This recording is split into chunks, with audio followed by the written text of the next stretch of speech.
In my research, historical tram systems, also known as streetcars, keep cropping up.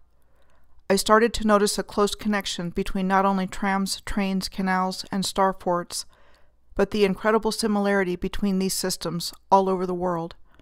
My name is Michelle Gibson. I will start with one of the first ones I came across in my research, which is in a seemingly unlikely place based on what we have been taught, and I will go from there. There are so many examples that I will select notable ones for the purposes of this video. There are way too many to include them all.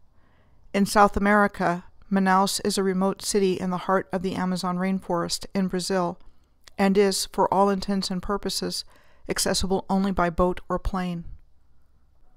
We are told the city was founded in 1669 by the Portuguese as the Fort of São José do Rio Negro, and was renamed Manaus after the indigenous Manaus people in 1848 when it was established legally as a city.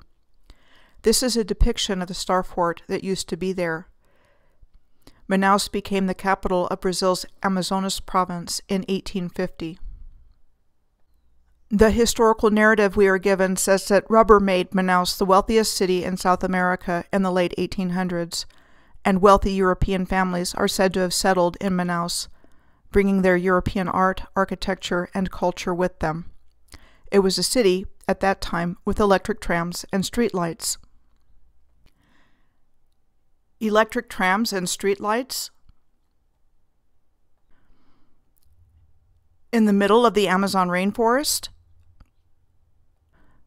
No road connection to Manaus existed until 1973, with the completion of the BR-319 connecting Manaus to Porto Velho, Brazil. It is 540 miles long, or 870 kilometers, going through the rainforest, and is impassable when it rains. It is known as Brazil's worst highway. And there is no such tram system operating in Manaus today.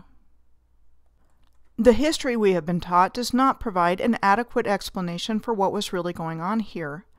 This is a photo of undeveloped Amazon rainforest near Manaus.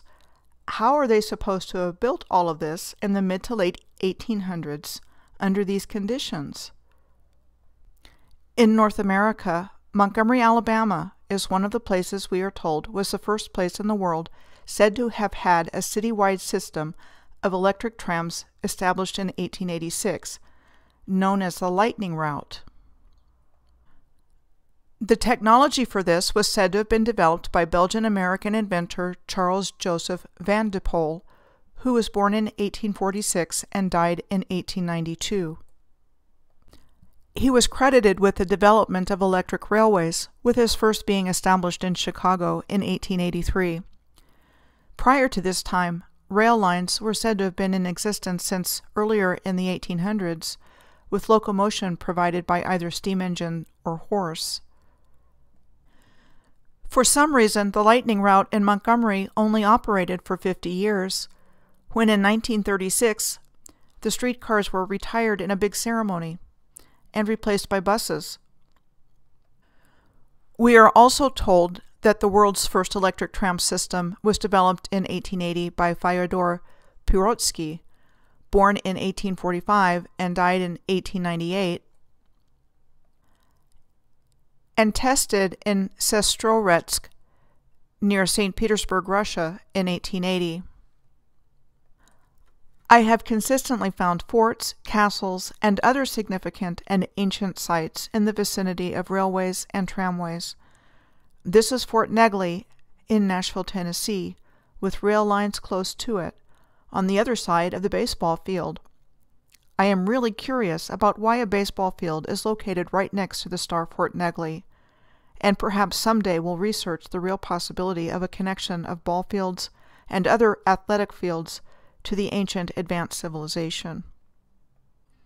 The extensive electric tram system in Nashville ran from 1889 to 1941, so it was in operation for only 52 years.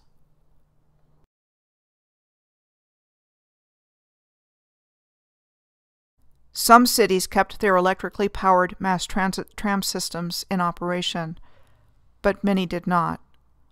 Why build this sophisticated infrastructure and then only use it for 50 or so years?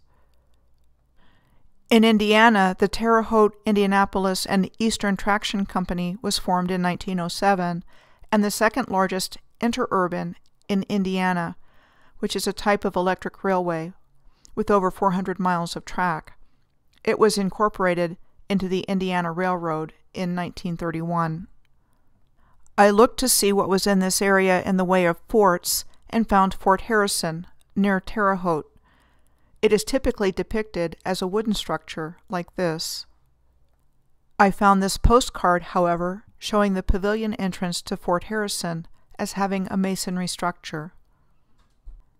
And here is what is left of it on the grounds of Fort Harrison State Park. In Europe, this is the Petrin Funicular in Prague, in the Czech Republic.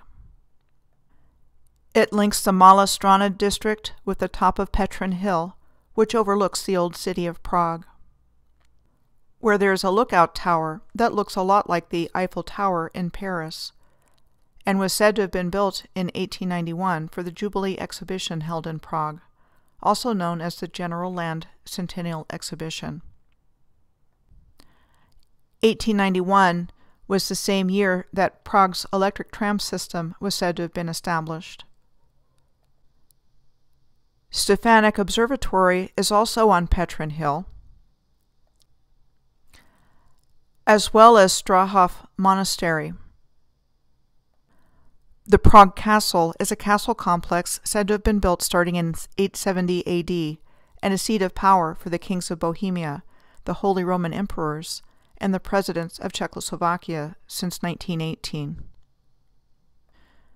The crown jewels of Bohemia are also kept in Prague Castle.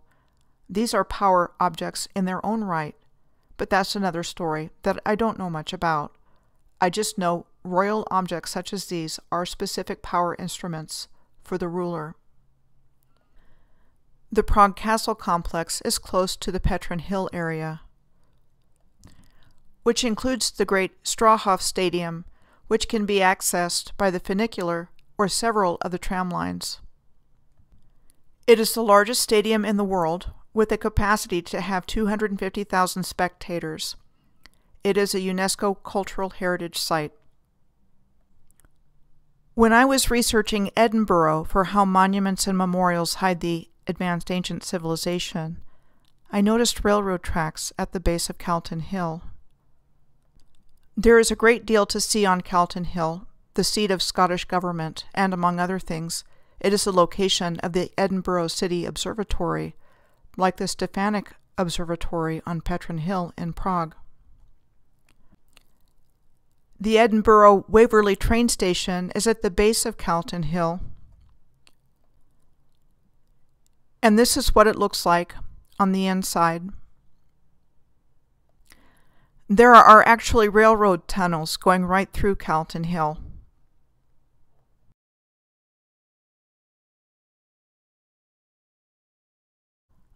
I noticed a pentagonal shape in a neighborhood on top of Calton Hill, which turns out to be the Carlton Terrace Mews, a residential neighborhood said to have been designed by the Greek Revival architect William Henry Playfair in the 1820s. Here's the Pentagon formed by the Carlton Terrace Mews on the left, compared with Fort Cunningham on the island of Bermuda on the right. Edinburgh Corporation tramways were said to have operated between 1871 and 1956, using double-decker trams.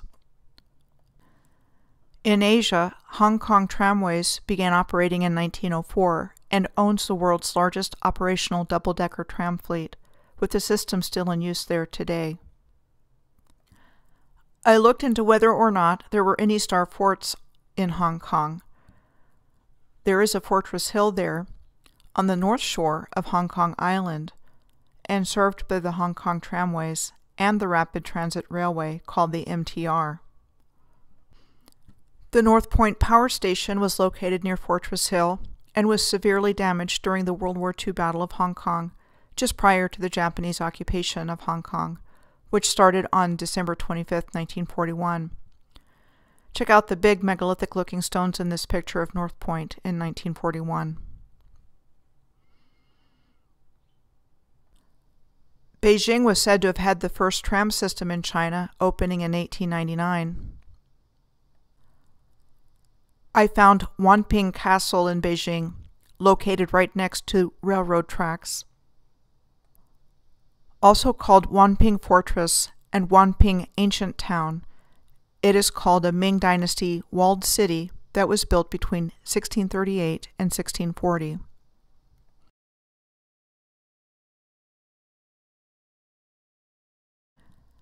Now I am going to show you other tram systems around the world without going into detail. In Africa, in Alexandria, Egypt, Melbourne in Australia, Hobart in Tasmania, in Pyongyang, North Korea,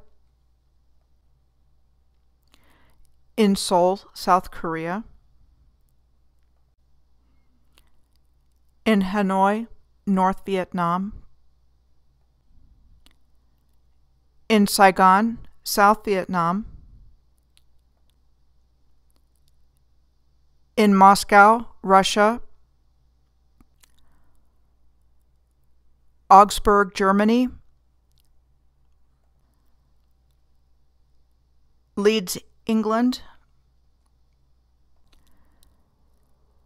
in Montreal, Quebec, Canada, in Rio de Janeiro, Brazil, and back in the United States, in New Orleans, Louisiana,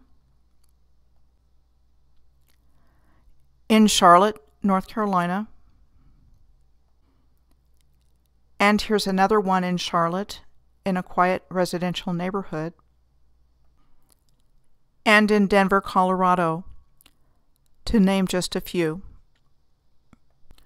One more thing before I end this video to touch base on is the cultural phenomenon of trolley parks, which were said to have been started in the United States in the 19th century at the ends of streetcar lines in most of the larger cities, and said to be the precursor of amusement parks. I feel I would be remiss if I did not include trolley parks in this video. Look closely at the style of architecture in the following pictures. Coney Island in New York was one of them. I learned about trolley parks when I was doing research on Palisades Park in New Jersey. This is a view of the roller coasters at Palisades Park from the trolley terminal at Edgewater, New Jersey, with the photo taken in the early 1900s. Some other historical trolley parks were the Idora Park in Oakland, California, and the Ramona Park in Grand Rapids, Michigan. The people who said they built all of this weren't the people who built it. The collective memory of the ancient and advanced Moorish civilization is almost completely gone from our historical narrative, with the exception of Moorish Spain. Look at the incredible infrastructure of the electric park in Kansas City, Missouri, and said to have been built and closed between 1907 and 1925. In my next video, I will be finishing up the subject of worldwide transportation systems, for now anyway, by looking at underground rail systems.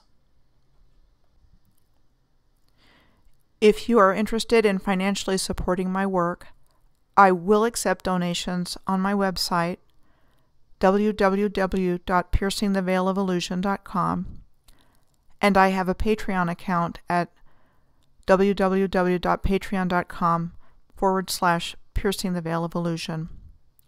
Regardless, I appreciate the time that you took to watch this video. Thank you so much, and please share.